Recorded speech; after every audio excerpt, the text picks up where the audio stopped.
लेकिन मेहमान को कभी भूखा रहने नहीं दे सकते हैं। तहसील सलाम। अस्सलाम वालेकुम। सबसे कमजोर जिसको जाना है सिर्फ मुसलमान पर ही निशाना है। आज हम सब यहाँ पर इकट्ठा हुए हैं अख्तरुल इमाम साहब को एएमआईएम पार्टी को मजबूत करने के लिए।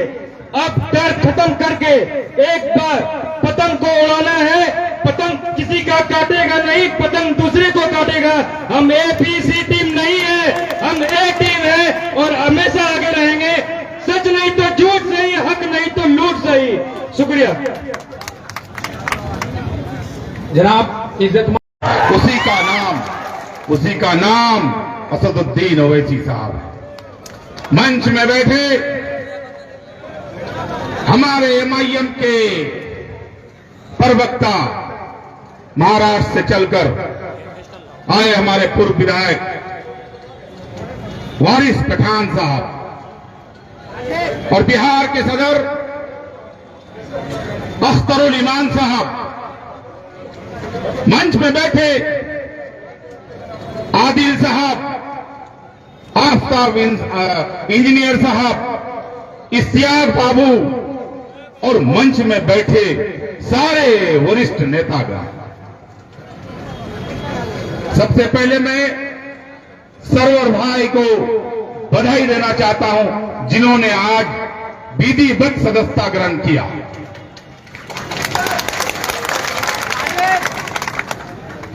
मैं सिर्फ इतना कहने के लिए आया हूं, आप लोगों के माध्यम से, खास करके मीडिया प्रभारी के माध्यम से मैं ये कहने के लिए आया हूं। चाय वाला का बेटा चाय वाला से मैं कहने के लिए आया हूं। आप लोग समझ ही गए होंगे, एक बैरिस्टर था जिन्होंने इस देश को आजाद किया था, जिनका नाम महात्मा गांधी था। दूसरा बैरिस्टर था जिन्होंने इस देश का संविधान को बनाने किया, जिसका नाम अंबेडकर था। और मैं गर्व के साथ कहना चाहूंगा, तीसरा बैरिस्टर जिनका नाम असदुद्दीन ओवैसी था। मैं गर्व से कहना चाहूंगा, मैं उस नेता के साथ हूं जिन्होंने एमआईएम के लोगों को मुंह में बोली दिया। आज जो मेरा बोली भी सुन रहे हैं, आज उन्हीं का दिन है। आप लोग कह रहे हैं कि 24 गए 24 आएंगे। मैं कहता हूं कि 24 नहीं 40 आएंगे। और आप लोग कहते हैं कि हमारे बगैर राजद वाले का सरकार नहीं बनेगा। मैं कहता हूं कि हम लोगों का सरकार बनेगा। आप लोग मधु कोरा का नाम सुने होंगे, झारखंड का एक निर्दलीय से जीता था, उन्होंने मुख्यमंत्री बना था। अगर आप 40 सीट दे देंगे तो हम लोग मुख्यमंत्री बनेंगे। लेकिन तय हम लोगों को करना होगा, कि हम 40 सीट जिताएंगे कि नहीं जिताएंगे। जिस दिन 40 सीट आप जिता देंगे, उस दिन आपका सरकार भी होगा, आपका नेता भी होगा और आपका काम भी होगा। 14% वाले लोग कहते हैं कि हम मुख्यमंत्री बनेंगे और हम लोग 17% वाले दरी और कुर्सी बिछाएंगे। ऐसा नहीं होगा। यादव का नेता है लालू यादव, कुर्मी का नेता है नीतीश कुमार, संथाली भाई का नेता है शिबू सोरेन, जाट का नेता है ये चौटाला का बेटा, और हरिजन का नेता है मायावती, और पंजाबी का नेता है कौन बादल। मैं आपसे पूछता हूं, आपका नेता कौन है? कौन है आपका नेता? जिस दिन आपका नेता चुना जाएगा, उस दिन आपका हक का भी बात होगा। एनआरसी का मामला में आवाज उठाएगा असदुद्दीन ओवैसी साहब। 3 तलाक के मसले पर आवाज उठाएगा असदुद्दीन ओवैसी साहब। हिजाब का मामला में आवाज उठाएगा असदुद्दीन ओवैसी साहब। धारा 370 खत्म करेगा, उसके खिलाफ आवाज उठाएगा असदुद्दीन ओवैसी साहब। वक्त संशोधन बिल पारित हो रहा था जिस दिन, उस दिन चिल्ला करके अपने कौमों से कह रहा था कि मेरे कौमों, मेरे हिंदुस्तान वासियों, जगह 10 होता तो हिंदुस्तान में वक्त काला कानून, वक्त संशोधन बिल पारित नहीं होता। हम तय कीजिए, जिस दिन हम और आप मजबूती से खड़ा हो जाएंगे उस दिन आपका कोई भी विरोध में कानून पास नहीं होगा। समझ गए? हम लोग अपने आप को सुधारिए। किसी को भी टिकट मिले, आप नेता को मत देखिए, आप MIM को देखिए, यह असदुद्दीन ओवैसी साहब का चेहरा देखिए, अख्तरुल ईमान साहब का चेहरा देखिए और उस आदमी को जिता के भेजिए। फिर देखिए, आप तो 6 सीट मांगने के लिए गए थे हमारे सदर साहब, अगर वो चल करके, तेजस्वी यादव चल करके हमारे चौखट में अगर नाक नहीं रगड़ा तो मैं राजनीति छोड़ दूंगा। जिस दिन 40 सीट हो जाएंगे उस दिन सरकार भी हमारा होगा, मुख्यमंत्री भी हमारा होगा। हम उप मुख्यमंत्री क्यों बनेंगे? हम 17% आबादी वाले हैं, हम लोग मुख्यमंत्री बनेंगे, उप मुख्यमंत्री नहीं, हम लोग मुख्यमंत्री बनेंगे। अब तो मेरे साथ रहीम भी है और राम भी है, पासवान जी भी हमारे साथ है, रंजीत राणा भी है। कोई अगर कहता है कि इसे मुसलमान का पार्टी है तो बेवकूफ है। कल तक हम अगर कांग्रेस में थे तो हमारा लीडर सोनिया गांधी था, तो उस समय कोई नहीं पूछा था कि तुम्हारा कौन नेता है, और राजद में कोई है उसका नेता अगर लालू यादव है तो कोई नहीं पूछा था, और कोई पार्टी में अगर है तो उससे कोई नहीं पूछा था। आज बैरिस्टर असदुद्दीन नाम है राष्ट्रीय अध्यक्ष का, तो आज मुसलमान का नारा दिया जाता है, हक का आवाज करता है, हक का आवाज उठाता है। मैं आपसे इतना ही दरखास्त करूंगा, चाहे वो बहादुरगंज हो, चाहे वो कोचा दामन हो, चाहे वो ठाकुरगंज हो, चाहे वो किशनगंज हो, चाहे बिहार का किसी भी सीट से हमारा MIM पार्टी लड़े, उसको लब्बैक कीजिए। फिर देखिए, लालू जी का बेटा तेजस्वी अगर नाक रगड़ने के लिए नहीं आया तो उस दिन से मैं राजनीति छोड़ दूंगा। यही कहा करके मैं रुख करता हूं। अस्सलाम वालेकुम व रहमतुल्लाहि व बरकातहू। हिंदू भाइयों को नमस्कार। बहुत बहुत शुक्रिया। मिलन समारोह और कार्यकर्ता सम्मेलन में बतौर मेहमान खास और मेरे महफिल जाने महफिल जनाबे भाई वारिस पठान साहब, साबिक रुकन असेंबली महाराष्ट्र, कौमी तर्जुमान MIM बिहार, नाइज पे तशरीफ फरमा जनाबे इंजीनियर आफ्ताब अहमद साहब, जनाबे भाई तौसीफ साहब, जनाबे भाई आदिल हसन एडवोकेट साहब, जनाबे भाई किशनगंज जिला के सदर जनाबे भाई नसीम अख्तर साहब, MIM से दिलीदा रिश्ता रखने वाले जनाबे सादिक समदानी साहब, जनाबे भाई इश्तियाक अहमद साहब, प्रखंड कोचा धामन के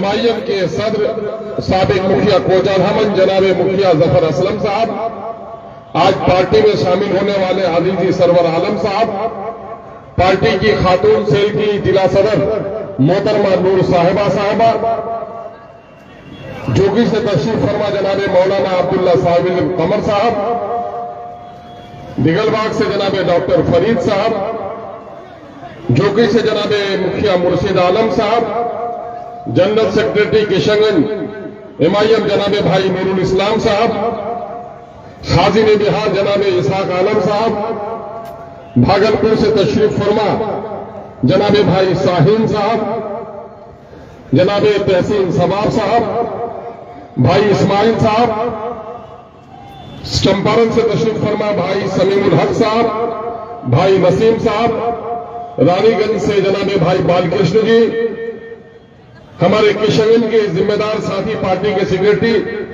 जनाबे भाई मुक्तदा साहब, पार्टी के इंटेलेक्चुअल मंच के सदर जनाबे भाई बरकतुल्ला साहब, डॉक्टर बरकतुल्ला साहब, MIM के district youth president अजीजी advocate Shams आगाज साहब, 22 से तशरीफ फरमा पूर्णिया में MIM के झंडे को बुलंद करने वाले जनाबे भाई गुलाम सरवर साहब, भाई परवेज साहब, मुखिया शमशाद साहब, गालिब बाबू, ठाकुरगंज से तशरीफ फरमा जनाबे भाई मुफ्ती जावेद अजहर साहब, जनाबे भाई मोहम्मद गुलाम हसनैन साहब,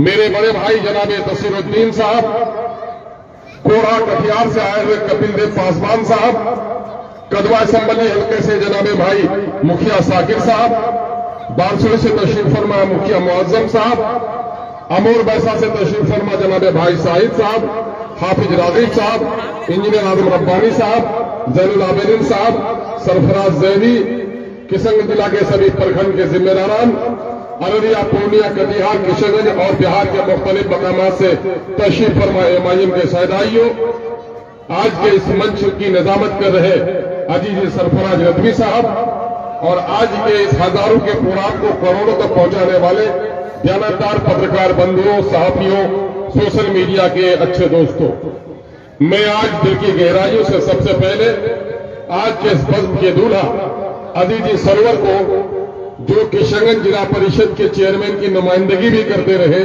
और राजद के जिला अध्यक्ष रहे और उन पार्टियों से त्याग देकर एमआईएम में शामिल होने पर मुबारकबाद पेश करता हूं। इस मौके से जनाबे भाई मुखिया साहिद साहब जो उनके अब्बा हुजूर है, उनको मुबारकबाद पेश करता हूं।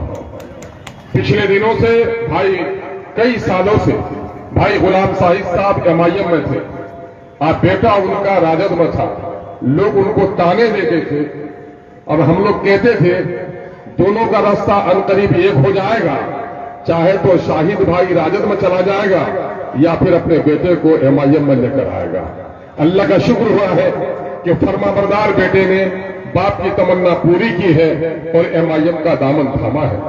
और मैं इस नौजवान को मुबारकबाद इसलिए भी देता हूं कि इस नौजवान ने इस बात का इकरार किया है कि मैं एमआईएम में सिर्फ उम्मीदवार बनने के लिए नहीं आता हूं, पार्टी ने मुझे टिकट दिया तो मैं लब्बैक कहूंगा, पार्टी ने मेरी जगह पर दूसरे को भी टिकट दिया तो मैं गद्दारी नहीं करूंगा, पार्टी के साथ वफादार बनकर रहूंगा। मेरे अजीजों और नौजवानों, इस मजलिस में शामिल होने वाले मुख्तलिफ मकामात से आए हुए बुजुर्गों, अजीजों, किसानों, मजदूर भाइयों, मैं देख रहा हूं तकरीबन दिन के 11, साढ़े 11, 12 बजे से आप जिस इत्मीनान से बैठे हुए हैं, खुदा की कसम मेरे पास ऐसे अल्फाज नहीं है जो मैं आपका शुक्रिया, कोई उत्साहट नहीं है। दिन के 3:45 बजा चाहते हैं, भूख दोपहर की आपको सता न सकी, बारिश का मौसम आपको परेशान न कर सका और आपने जिस चट्टानी एकता के साथ इस जलसे को कामयाब किया है, इस बात की दलील है कि एमआईएम में खरीदे हुए लोग नहीं आते हैं, एमआईएम में वही लोग आते हैं जिनका रिश्ता एमआईएम से हो। एमआईएम आई है, एमआईएम वजीर बनने का दावा करने नहीं आई, वजारत उज़्मा, वजारत आलिया, मुख्यमंत्री का दावा पेश करने नहीं आई। अगर वजीर बनना होता, ये खाकसार कब का वजीर बना होता। मुझे जो दर्द है, मैंने सीमांचल के गुर्बत को देखा है, नदियों की परेशानी देखी है, भूखे बच्चों को माओं को सहलाते हुए सुलाते हुए देखा है, मैंने सड़े हुए छप्पर देखे हैं, बीमार मां को छोड़कर दिल्ली जाते हुए मैंने चकरिया बेटे को देखा है, मैंने अपने घर के बर्तन, एल्युमिनियम और तांबे के बर्तन को बेचकर 2 वक्त की रोटी खरीदते हुए गरीबों को देखा है। और मैंने उन जालिमों को भी देखा है जिन जालिमों ने हमारी सरदारी का दावा किया, लेकिन इन जालिमों ने हमारी आवाज कभी असेंबली और पार्लियामेंट में नहीं उठाई है। मुझे असेंबली में जाने का कोई शौक नहीं, मैं सियासत में आने का कोई जज्बा नहीं, मैं तो किशनगंज, कोचा धामन, अपने गांव के लोगों का कितना शुक्रिया अदा करूं, कम होगा कि मेरे दिल की दर्द की जो आवाज मुख्तलिफ मंचों पर आई, लोगों ने शुरू दिन से कहा अख्तर ईमान तुम आगे बढ़ो, हम तुम्हारे साथ हैं। मैंने जब राजद छोड़कर जदयू का दामन थामा था, कुछ अहमकों को मालूम नहीं, ये अहमक बोलते हैं कि साहब सदरे बिहार भी तो चले गए थे जदयू में।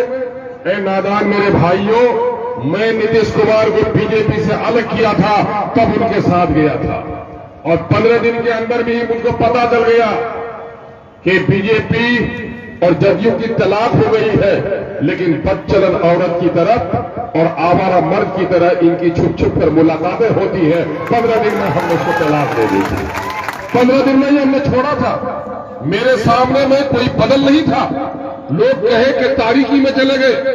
कांग्रेस के लोगों सुनो कान खोलकर, मुझे करोड़ों रुपए ऑफर किए जा रहे थे मेरे लोगों को, मैं बदनीयत होता, इलेक्शन लड़ा के कांग्रेस को हरवा देता, लेकिन मैंने कुर्बानी देकर कांग्रेस को जीतने का मौका दिया।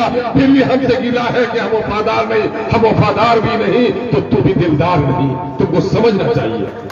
और फिर ये चारों भाग गए। जिन गद्दारों के बारे में कहा, इन गद्दारों में से कुछ लोगों की बोली सुनता हूं। क्या आप भी तो पार्टी बदले? नादानो, कान खोल कर सुन लो। मैं जब जदयू में आया था, राजद से रिजाइन करके आया था, तुम्हारे तरफ भगोड़ी बनकर नहीं गया था। और जब मैं फिर जदयू को छोड़ा तो ऐलान या प्रेस कॉन्फ्रेंस करके छोड़ा था। तुमको मालूम है, तुम्हारे चारों के भाग जाने के बाद भी तुम्हारा जितना वजन था, तुमसे 10 गुना ज्यादा वजन अख्तरुल ईमान का था। चीफ मिनिस्टर ने, आदिल हसन एडवोकेट यहां मौजूद है, चीफ मिनिस्टर से आधे घंटे तक अपने चैम्बर में कहा। पहले तो मेरा फोन बंद था, तो आदिल साहब के फोन पर कहा, अख्तर साहब आप आ जाइए, अकेले क्यों रह जाइएगा।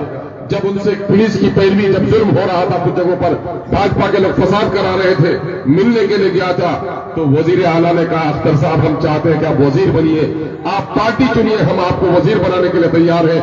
बेगैर तो सुन लो, अगर अख्तरुल ईमान गरीब हो सकता है, लेकिन अख्तरुल ईमान जमीन फरोश नहीं हो सकता है। अगर जमीन फरोश होता तो आज वो भी पहलू में रह लेता। मुझे फख्र है कि गुज़िश्ता 25 सालों से मैं सियासत में हूं। जिला परिषद का मेंबर रहा, तकरीबन 14 साल एमएलए की मुद्दत की हो गई। अल्लाह का शुक्र है, मैं दावत देता हूं किसी माए के लाल को अगर है, आ जाओ, मेरा खाता पत्र जांच कर लो। अल्लाह का शुक्र मैं अदा करता हूं कि अख्तरुल ईमान अमीर नहीं हुआ। और ये मेरे लिए, ये मेरे मायूसी की बात नहीं है, ये मेरे फख्र की बात है कि एमएलए बनने के बाद लोगों के पास कहां से दौलत आ गए, किन किन शहरों में मकान खरीद लिए, 6 साल में एमएलए रहे और कई करोड़ के मालिक हो गए। और 14 साल का एमएलए हूं मैं और कर्ज में भी जीता हूं, लेकिन अल्लाह का शुक्र है जमीन का सौदा कभी नहीं करता हूं। इत्तेहादुल मुस्लिमीन आई है आपके दरमियान में। इत्तेहादुल मुस्लिमीन समाज के मजलूमों की आवाज है। कपिल पासवान क्यों आया है, शंकर हमसे क्यों जुड़ा है, रामू मुझसे गले क्यों लगता है। मैं इंसानियत की बात करता हूं, मैं हिंदू और मुसलमानों के तफरीक की बात नहीं करता। मीडिया के कुछ लोग हैं, बीजेपी के मध्य मुकाबिल मुझे खड़ा करते हैं। मैं उनसे कहना चाहता हूं कि बीजेपी मेरे आलिमों का दाढ़ी नोचती है, मेरे बेटियों के हिजाब को फाड़ती है, मेरे मस्जिदों के मीनारे को तोड़कर खुश हो जाती है, मेरे कब्रिस्तानों पर कब्जा जमाना चाहती है, मेरे खानकाहों को उजाड़ना चाहती है। कोई माई का लाल बता दे कि बैरिस्टर सऊदी अवैसी ने हिंदू, सिख, ईसाई, बुद्धिस्ट किसी के मजहब के खिलाफ की बात की है कोई माई का लाल बता दे इन 11 सालों में पार्टी ने बिहार में कभी हिंदू मुस्लिम तफरके की बात की है? इन 5 सालों में असेंबली गवाह है कि दलितों की जितनी आवाज अख्तरुल ईमान ने उठाया है, दलितों का कोई लीडर भी नहीं उठा सका है। ये कैसी मजाक कर रहे हो? कौवा अपने आप को सफेद कहने लगा है, शराबी अपने आप को मुत्तकी कहने लगा है। जो लोग फिरका परस्ती की आग लगाते हैं वो लोग अमन के सौदागर बनकर आ जाते हैं। सीमांचल के लोगों की आंखों की पट्टी खुल गई है। दिल्ली पंजाब में रहने वालों, परदेसी नौजवानों, मैं तुम्हें मुबारकबाद देता हूं कि आज तुम्हारी मां भी बीमार हो तो तुम उतने फिक्रमंद नहीं रहते हो। ये मायम कैसे जीतेगी इसके बारे में तुम फिक्रमंद रहते हो। हम तुमको सलाम करते हैं। और यही वजह है कि यहाँ की नदियों का मामला हो, पुलों का मामला हो, सड़कों का मामला हो, जिस रवानी के साथ एमआईएम ने उठाई है, किसी ने उठाई क्या? आजादी के 77-78 साल हो गए ना। ये पुल जो बना था डगड़ा में, वो पुल आसाम के लिए बना था। ये जो पुल मानंदा में बना है, ये डीएम साहब का दिघलबाग जाने के लिए कोचा दमन के बीडीओ को हेडक्वार्टर आने के लिए बना था, आवाम के लिए पुल नहीं बना। 2018 में सीमांचल संघर्ष समिति बनाए, इश्तियाक भाई हमारे हैं, मर गए भाई जनाब असरारुल हक साहब। याद होगा भाई तसीर साहब को कि एमआईएम ने सबसे पहले खरखरी घाट पर धरना दिया कि हमारे नदियों पर पुल बनाने का काम करो। है कोई कांग्रेस का नेता, राजद का नेता, बता दो कि तुम्हारे राष्ट्रीय स्तर का, राज्य स्तर का कोई नेता खरखरी घाट में उतरा क्या? रसैनी और खाड़ी देखा क्या? बैरिस्टर सऊदी अवैसी साहब जैसा नाजो नाम में पला हुआ वो लीडर जब उसको लाया, खाड़ी और रसैनी लाया, ऐसे तूफानी हवा थी कि रेत के गोले में एक दूसरे को नजर नहीं आ रहा था। और फिर उसको उसी खरखरी घाट में उतारा।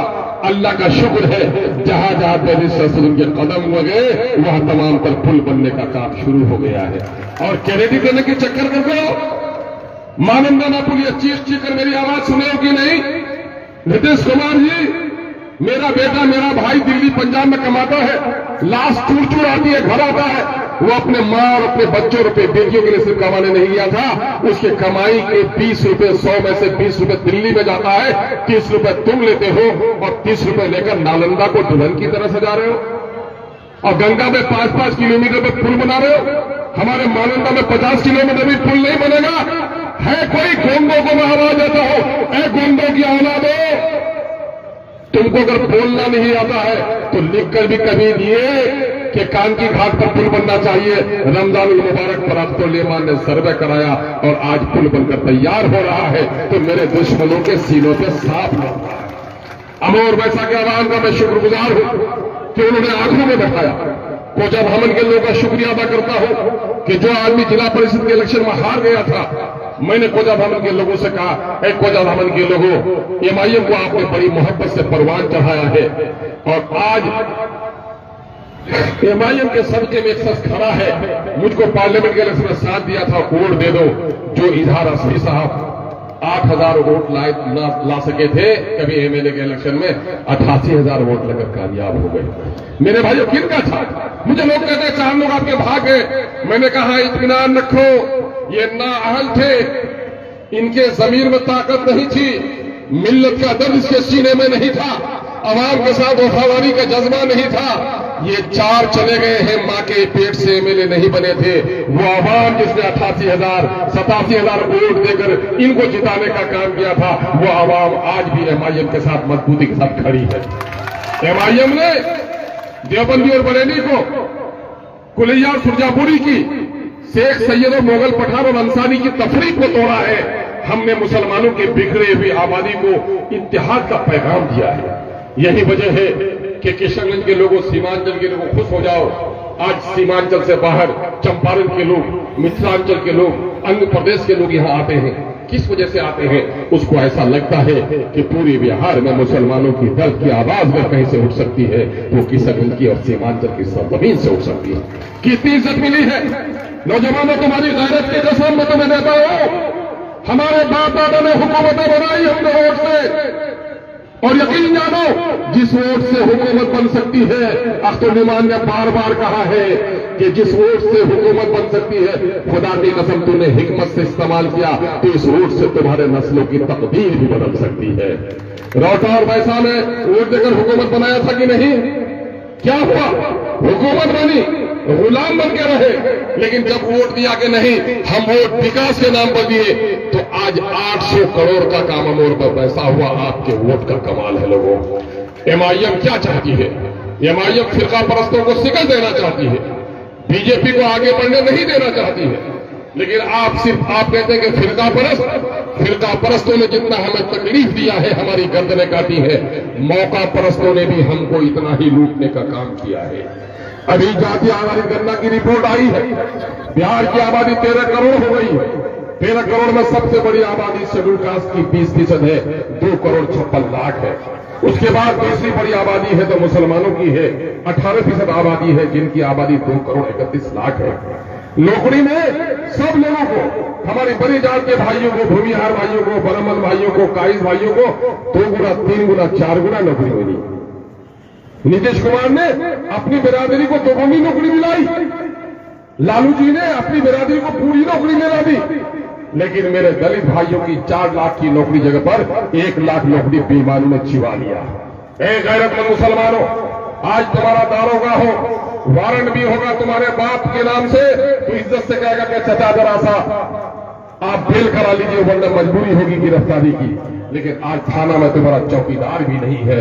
तुम अपने इलाके में रहते हो, जलसों की भीड़ देखकर इतना जाते हो, मुशायरे की भीड़ को देखकर इतना जाते हो, लेकिन जब थाना और कोर्ट में जाते हो तो लगता है किसी अजनबी बस्ती में है, मुझे कोई पहचानता ही नहीं है। एमआईएम यही कहने के लिए आई है, इस देश को आजाद करने में मेरे बाप दादा ने रोल अदा किया है। सम्राट चौधरी को यहां पाकिस्तान नजर आता है, गिरिराज को पाकिस्तान नजर आता है। हद तो यह है, यहाँ की दाल रोटी खाने वाले दिलीप जायसवाल को भी यह पाकिस्तान नजर आता है। लेकिन मैं कहना चाहता हूं, दिलीप जायसवाल जी, सम्राट चौधरी जी, गिरिराज जी और इस तरह के लोगों सुन लो, जिस वक्त मुल्क का बंटवारा हुआ था, मुसलमानों की आबादी पश्चिम पाकिस्तान पूर्व पाकिस्तान में थी, अपने वजूद से ही दो टुकड़ा हो गया था। सीमांचल के मुसलमानों के गले पे माला डालो। मेरे बाप दादा जरा भी करवट बदलते तो भारत भी दो टुकड़ा हो जाता। आसाम जाने का कोई रास्ता नहीं था, करवट बदलते तो हम बांग्लादेश में चले जाते। हम तुम्हारी मर्जी से नहीं, इस देश की मोहब्बत की वजह से हिंदुस्तानी बने हुए। हमको दुश्मनी की नजरों से, नफरत की नजरों से देखने का काम नहीं करो। हाँ, ये और बात है, हम जुल्म सहते रहे हैं। जिसने हमें एक गाल में तमाचा मारा, मैंने दूसरा गाल भी दे दिया। सलाम किया, हमने हाथ उठा भागत। लेकिन अब सीमांचल के लोगों ने सलाम ही करना नहीं, जालिमों के खिलाफ तमाचा भी उठाना शुरू कर दिया है। अब तेसरा तमाचा खाने के लिए मेरा तेसरा गाल नहीं है। मेरे गालों पर तमाचा मारोगे तो तुम्हारे गालों को लाल कर देने की हिम्मत भी मेरे नौजवानों में आ गई है। ये FIR के नाम से हमें परेशान किया जा रहा है। बांग्लादेशी हमारी बस्ती में नजर आए इन जालिमों को। ये चूंकि ये चुप्पी, ये कमजोरी, ये खामोश मिजाजी तुम्हें जीने नहीं देगी। इस दौर में जीना है तो कोहराम मचा दो। बोलना पड़ेगा, लड़ना पड़ेगा। मां के पेट से एक बार पैदा हुए हो, एक बार ही कब्रिस्तान में जाओगे। जीना है तो इज्जत से जी लो। बैरिस्टर का पैगाम है कि जिंदगी में जो कष्ट है, जो लड़ता है, जो तहकान अपने खेतों के सीने को फाड़ता है, वो फसल उगाता है। जो अपने खेतों के सीनों को नहीं चीरता, वो दिवालिया होता है। लड़ो, लड़ने की वजह से तुम्हारी गर्दनें कट सकती है, लेकिन यकीन जानो, गर्दनें कटेंगी तो तुम्हारी नस्ल से सरदार जन्म लेगा। अब गर्दन झुकाकर गुलामों की तरफ जी लोगे तो फिर तुम्हारी नस्ल से गुलाम जन्म लेगा। ये बात ये कहने के लिए आई है, हम गुलामी की जिंदगी नहीं चाहते हैं। इस मुल्क में जितना हिस्सा है, हम अपना वाजिब हिस्सा चाहते हैं। क्या यह जुर्म है? 2% 3% को 18 20 सीट देने के लिए तैयार है गठबंधन के लोग। हम 6 सीट मांगे तो उनके पेट में दर्द है। क्या यह आपकी बेइज्जती नहीं है? हमने गठबंधन को चाहते हैं कि हुकूमत बने, और गठबंधन चाहती है कि मियां जुम्मन को बैठने की जगह भी नहीं मिले। इस गैरत का बदला लेना है कि नहीं? इस दुश्मनी का बदला लेना है कि नहीं लेना है?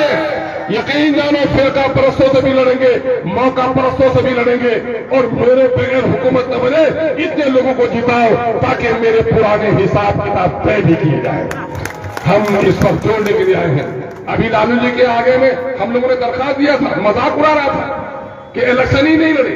कुछ लोग कहते हैं हैदराबाद की पार्टी है, तो मैं कहता फिर कांग्रेस की पार्टी है। अब फिर मैं कहता हूं कि लालू जी आप तो जन्म लिए गोपालगंज में, तो फिर गोपालगंज में सियासत कीजिए, सीमांचल में आने की क्या जरूरत है? अरे इस मुल्क में जो भी इस मुल्क के लोगों की खिदमत की बात करेगा, उसका मजहब नहीं, उसकी नीयत के मुताबिक उसका साथ दिया जाएगा। मेरी ससुद्दीन अवैसी बिहार हो या बंगाल हो, राजस्थान हो, यूपी हो, अगर मुसलमानों पर, अगर वक्त के मसाइल पर मस्जिदों की हिफाजत के लिए बोलता है, हिंदू और मुसलमानों की इत्तेहाद के लिए बोलता है, यकीन जानो उसका साथ देना हमारे लिए लाजिम है। मैं एक बात कह के चला जाऊंगा, बच्चा मामू खालू फूफा अमीर हो, उसके मरने से यतीम नहीं होता। बच्चा जब बाप पर जाए तो यतीम हो जाता है। बाप के मरने से जिस तरह बच्चा यतीम होता है, जिस कौम का कोई लीडर नहीं, वो कौम भी यतीम हो जाती है। यतीम रहना चाहते हो या अपनी क़यादत को जन्म देना चाहते हो? अपनी क़यादत को जन्म देना चाहते हो तो बोलो, सबने दिया है हमको चोट। ये आवाज दुश्मनों के कानों तक जाएगी। जिसने ताला लगाया, जिसने मस्जिद तोड़ी, जिसने बिहार शरीफ में हमारे मदरसे को जलाने पर भी जिसके मुंह में आवाज नहीं आई, सबके लिए है। सबने दिया है हमको चोट, अपनी पार्टी अपना, सबने दिया है हमको चोट, अपनी पार्टी अपना, के दिल में है खोट, सबके दिल में है खोट। अब न देंगे इन बेईमानों को वोट, अब न देंगे इन बेईमानों को वोट।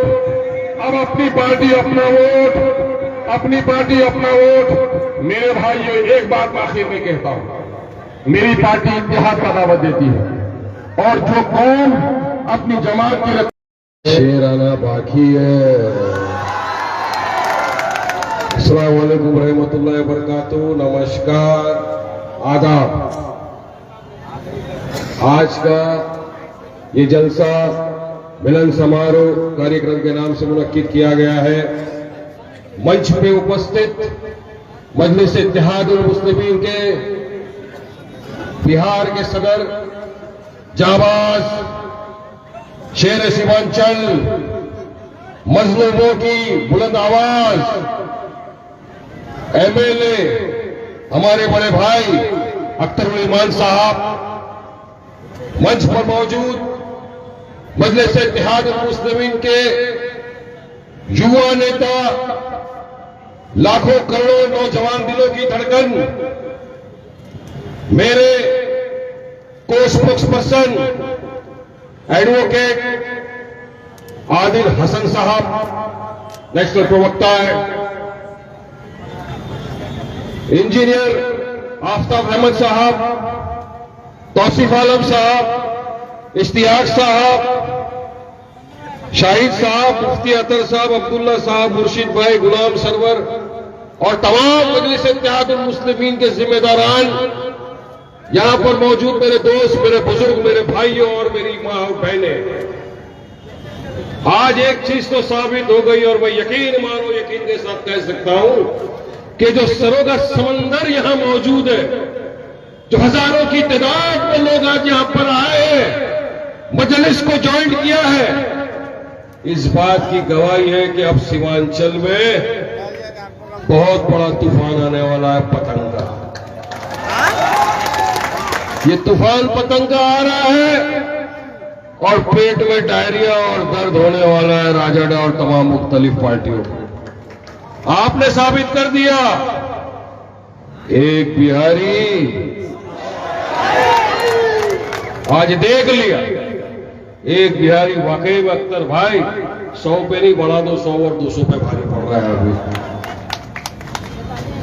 आज आप तमाम जानते हैं कि बिहार में आपके यहां सीमांचल में भी चुनाव आने वाला है, अनकरीब है, 1-2 महीने में चुनाव होंगे।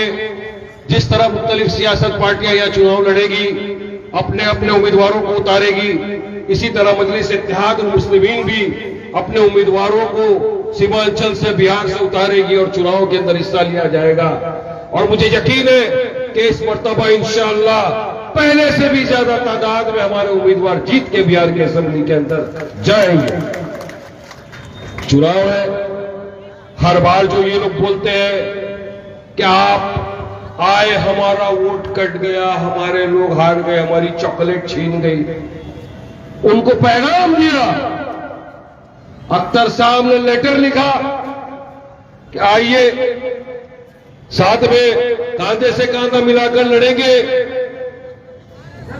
बीजेपी एनडीए को हराएंगे, आइए साथ में, ताकि सेक्युलर वोटों का विभाजन ना हो, मिलकर लड़ेंगे, मगर इनके कानों में जू नहीं रहेंगी। 1-2-3 जगह इन्होंने बोल दिया कि हमको तो बोला ही नहीं गया, जब सवाल किए गए तो इनकी हालत टाइट, जवाब नहीं दे सके कि क्या करना है। तो अख्तर भाई और एमआईएम ने क्या किया, पटना में पूरी तरह से ढोल बाजे के साथ पहुंच गए तेजस्वी के घर। वहां पर एक स्लोगन लगाया, मैं चाहूंगा कि उनके कान तक आवाज पहुंचे सीमांचल की इस धरती पे, तो मैं स्लोगन लगाऊंगा, आप मेरा साथ देंगे, बोलेंगे, मैं बोलूंगा, आप साथ में बोलिए। लालू तेजस्वी अपने कानों को खोल,